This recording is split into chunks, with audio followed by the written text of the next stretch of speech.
দর্শক, জাতীয় মসজিদ বায়তুল মোকাররম থেকে সরাসরি সমকাল লাইভে যুক্ত রয়েছে আমি মাহমুদ সোহাগ।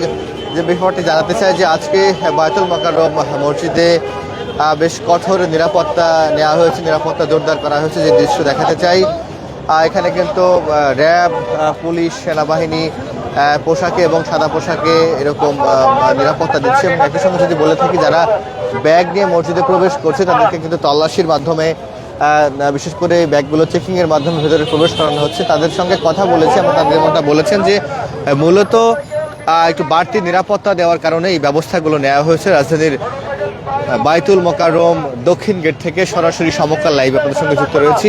একটু আপনাদেরকে জানাতে চাই যে ঠিক যেভাবে আপনারা দেখছেন জুম্মার নামাজের যারা প্রবেশ করছেন তাদের প্রত্যেককেই কিন্তু, যাদের আসলে বাড়তি জিনিসপত্র ব্যাগ নিয়ে যাচ্ছেন তাদেরকে ঠিক যথার্থ কারণ দেখাতে বলা হচ্ছে এবং সেই ব্যাগগুলো তারা চেকিংয়ের মাধ্যমে ভেতরে প্রবেশ করতে পারছেন। তবে অন্য স্বাভাবিক যে সমস্ত মানুষজন যারা এই নামাজ পড়তে যাচ্ছেন বায়তুল মোকাররম জাতীয় মসজিদের এই দক্ষিণ চত্বর দিয়ে, তাদেরকে কিন্তু খুব স্বাভাবিকভাবেই প্রবেশ করতে দেওয়া হচ্ছে। তবে ঠিক কী কারণে আজকে এই বাড়তি নিরাপত্তা, আমরা কথা বলেছিলাম তাদের সঙ্গে, তারা আমাদেরকে জানিয়েছেন যে একটু বাড়তি নিরাপত্তা দেওয়ার জন্যই। একই সঙ্গে আজকে যদি বলে থাকি যে দু একটি দল সংগঠনের মিছিল করার কথা রয়েছে, প্রোগ্রাম করার কথা রয়েছে, ঠিক সেসব কারণেও হয়তো হতে পারে এরকম ধারণাও করা যাচ্ছে।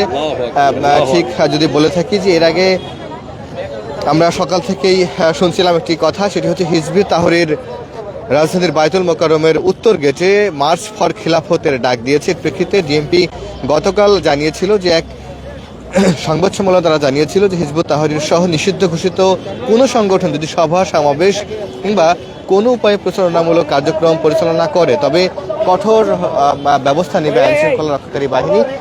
তারই একটা চিত্র কিন্তু আসলে আমরা দেখতে পাচ্ছি বায়তুল মোকাররম জাতীয় মসজিদের এই দক্ষিণ গেটে। এখানে আমরা দেখতে পাচ্ছি ভেতরে, আমরা যদি বলে থাকি যে ভেতরে আমরা দেখলাম যে আসলে এই দক্ষিণ চত্বরের ঠিক যে প্রবেশদ্বার রয়েছে সেই প্রবেশদ্বারে আমরা দেখলাম যে ভেতরে সেনাবাহিনীর অবস্থান রয়েছে। একেবারে প্রবেশ গেটের ঠিক দুই প্রান্তেই রয়েছে পুলিশের অবস্থান এবং পুলিশের সঙ্গে কথা বলেছি। সাদা পোশাকেও আসলে গোয়েন্দা তৎপরতাও কিন্তু এখানে রয়েছে। যে কোনো নিষিদ্ধ ঘোষিত সংগঠন যদি কোনো এখানে প্রচারণামূলক কার্যক্রম পরিচালনা করে তারা নিশ্চয়ই এখানে আইনগত ব্যবস্থা নেবেন বলে আসলে তারা বলছেন। যদি বলে থাকি যে ঠিক এই পাশে কিন্তু র্যাব, পুলিশ এবং ভেতরে সেনাবাহিনীও রয়েছে। মূলত নিশ্চিত যে নিরাপত্তা দেওয়ার যে ব্যবস্থা, সেই নিশ্চিত নিরাপত্তা ব্যবস্থা দেওয়ার জন্যই মূলত এই ব্যবস্থাগুলো, এই নিরাপত্তা জোরদার করা হয়েছে। তবে মূল ব্যাপারটি যে সমস্ত মানুষজন এই বায়তুল মোকাররম গেট দিয়ে নামাজ পড়তে যাচ্ছেন তারা সন্তুষ্টির কথা জানাচ্ছেন। তারা বলছেন যে এই নিরাপত্তা ব্যবস্থা তাদের জন্য কিছুটা বিড়ম্বনার হলেও তারা মনে করছেন যে বাড়তি কোনো অহিংস কোনো ঘটনা যেন না ঘটে, নিষিদ্ধ কোনো সংগঠন যেন এরকম কোনো কার্যক্রম পরিচালনা না করে। তার ফলে তারাও একটু বাড়তি সময় প্রয়োজন হলেও তারা ঠিক সেরকম বিরক্তির কোনো কারণ তাদের জন্য হচ্ছে না, এরকম কয়েকজনের সঙ্গে আমরা কথা বলে জানতে পেরেছি। যদি বলে থাকি যে এই জায়গাটিতে আসলে ঠিক ঘন্টাখানেক আগে থেকে আমরা আছি, দেখতে পাচ্ছি যে এরকম নিরাপত্তা বলয় তৈরি করা হয়েছে মূলত সাধারণ মানুষের যানমালের নিরাপত্তা। এবং এই জুম্মার নামাজ শুরু হবে বাংলাদেশের জাতীয় মসজিদ বায়তুল মোকাররমে, সবাই যেন সুস্থ স্বাভাবিকভাবে পরিস্থিতি নিয়ন্ত্রণে থাকে, সেই কারণেই এরকম একটি ব্যবস্থা কিন্তু নেওয়া হয়েছে। একটু আমার হাতে একটি তথ্য রয়েছে দর্শক, আপনাদেরকে জানাতে চাই। সেই তথ্যটি হলো আজকে ঠিক সকালের দিকে যদি বলে থাকি যে আজ সকালে যদি বলি নিষিদ্ধ সংগঠন হিজবুত তাহরীর 3 সদস্যকে গ্রেপ্তার করেছে counter terrorism and transnational crime unit. যদি বলে থাকি যে বৃহস্পতিবার দিবাগত রাত 12টার দিকে রাজধানীর উত্তরা পশ্চিমা থানা এলাকা থেকে তাদের গ্রেপ্তার করা হয়। আর এই গ্রেপ্তারের বিষয়টি পুলিশের পক্ষ থেকে নিশ্চিত করা হয়েছে। ডিএমপির মুখপাত্র উপকমিশনার মোহাম্মদ তালেবুর রহমান নিশ্চিত করেন। কারা গ্রেপ্তার হলেন তাদের পরিচয়টা একটু আপনাদেরকে জানাতে চাই।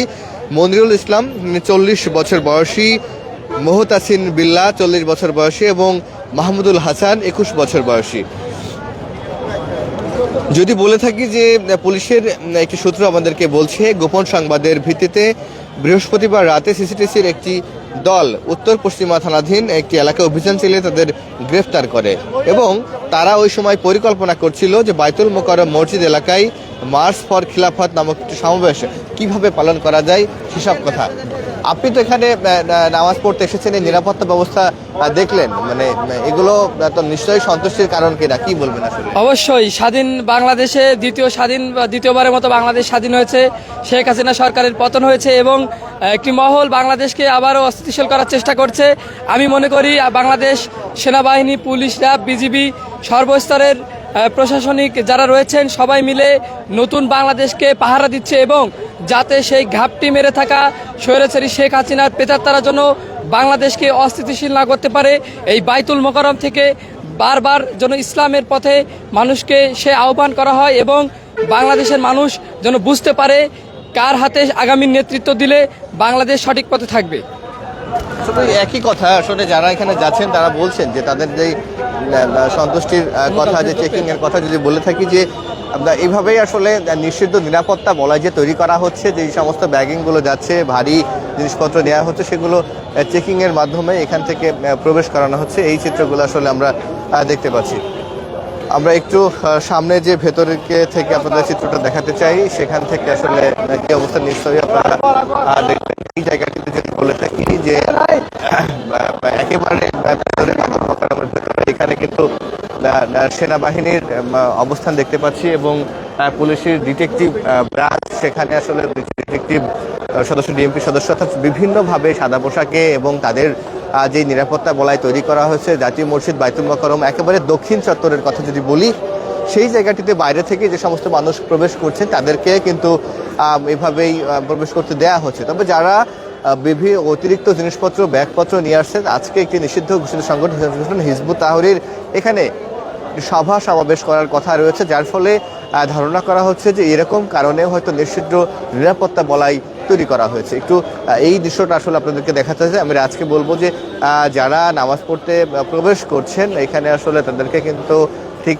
স্বাভাবিক প্রক্রিয়ার মধ্যে আসলে যেতে দেওয়া হচ্ছে, তবে যারা বাড়তি ব্যাগপত্র নিয়ে এখানে প্রবেশ করছেন তাদেরকে একটু নজরদারি কিংবা এখানে তাদেরকে নিরাপত্তা বলয়, নিরাপত্তার কারণেই তাদেরকে চেকিং করা হচ্ছে। তবে আমরা দেখতে পাচ্ছি যে এরকম বেশ ব্যাপক একটি নিরাপত্তা বলয় তৈরি করা হয়েছে। র্যাব, পুলিশ, সেনাবাহিনী এবং সাদা পোশাকে এবং পোশাকে সবভাবেই কিন্তু আইন শৃঙ্খলা বাহিনীর উপস্থিতি কিন্তু আসলে এখানে রয়েছে। দর্শক, সমকাল লাইভে আপনাদের সঙ্গে যুক্ত রয়েছে এবং দেখানোর চেষ্টা করছি যে এখানকার যে নিষিদ্ধ নিরাপত্তা বলয় তৈরি করা হয়েছে এবং বাইতুল মোকাররমে যেই নিরাপত্তা ব্যবস্থা আসলেই জোরদার, সেই দৃশ্যটা আসলে আপনাদেরকে দেখাচ্ছি। এবং যারা এখানে আসছেন একটু কথা বলতে চাই, এখানে তো প্রবেশ করলেন এবং নিরাপত্তাও বেশ খুবই ভালো, খুবই ভালো। এই কঠিন নিরাপত্তা সন্তুষ্টি নাকি? অবশ্যই ভালো। এটা যারা দুষ্কৃতিকারী তাদের জন্য খারাপ, যারা ভালো ভালোর জন্য ভালো। আমরা চাই রেগুলার এরকম থাকুক, রেগুলার থাকুক, যাতে যারা অপকর্ম করে, খারাপ কাজ করে, ওদের জন্য এটা, ওরা তো খারাপ কাজ করতেই চাইবে। একটা মসজিদে নামাজ পড়তে আসি, আমরা দূর থেকে আসছি, এখানে একটা ওই মারামারি, হানাহানি, বোমা হামলা এইসব এগুলো তো আমরা আশা করি না। একদম। Thank you. আসলে যারা এখানে আসছেন তারা একই কথা বলছেন, সন্তুষ্টির কথা বলছেন, যে কেউ কেউ তো এমনটা বলছেন যে এরকম যেন সবসময় নিরাপত্তা বলয় তৈরি করা হয়। নানান পক্ষে বিপক্ষে অনেক কথা বলা হচ্ছে, আসলে সেই কথাই আসলে আমরা দেখাচ্ছি। তবে যারাই এখানে এসেছেন অধিকাংশ মানুষই বলছেন যে নিরাপত্তা বরাবরই ভালো, আইন শৃঙ্খলা পরিস্থিতি এরকম নিরাপত্তা মধ্যে থাকুক, এরকম প্রত্যাশার কথাও তারা আসলে জানাচ্ছেন। তবে যেই জায়গাটিতে আসলে দাঁড়িয়ে রয়েছি রাজধানীর পল্টন এলাকায় বাইতুল মোকাররম আর দক্ষিণ গেটে, এবং সেখানকার যে চিত্র দেখতে পাচ্ছি আমরা, একেবারে নিশ্চিদ্র নিরাপত্তা বলয় তৈরি করা হয়েছে। যে কোনোভাবে, যে কোনো উপায়ে যারা এখানে এসেছেন তাদেরকে কিন্তু কঠিনভাবে চেকিংয়ের মাধ্যমে, ব্যাগগুলো তল্লাশির মাধ্যমে ভেতরে প্রবেশ করানো হচ্ছে। দর্শক, এখনকার মতো এই ছিল সবশেষ পরিস্থিতি। আবারও নতুন কোনো লাইভে আপনাদের সঙ্গে যুক্ত হব। এখনকার মতো বিদায় নিচ্ছি, আমি মামুন সোহাগ।